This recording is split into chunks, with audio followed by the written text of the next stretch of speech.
అయితే మనం గ్రహించాలి ప్రియమైన దేవుని బిడ్డలారా, ఈ లోకంలో మనము ఖచ్చితముగా ఈ 2024 సంవత్సరంలో మనము భయపడకుండా శక్తివంతమైన కుటుంబంగా, శక్తివంతమైన సంఘముగా, సహవాసముగా మనం ఉండాలంటే గ్రహించండి, దేవుని బిడ్డలమైన మన మధ్య ఉన్న సహవాసం కంటే దురాత్మల మధ్య సహవాసము చాలా గొప్పగా ఉంటుంది.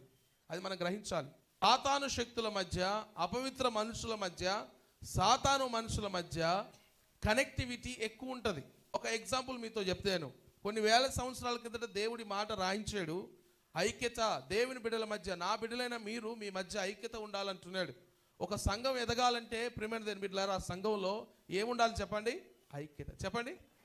ఐక్యత ఉంటే, ఐక్యత కలిగిన సహవాసం ఉంటే ఆ సంఘం ఎదగడం అనేది, ఆ ముందు ఆ సమస్యలు, లోపల ఉన్న ఆ ఇబ్బందులు అవన్నీ కూడా కనుమరుగైపోతాయి.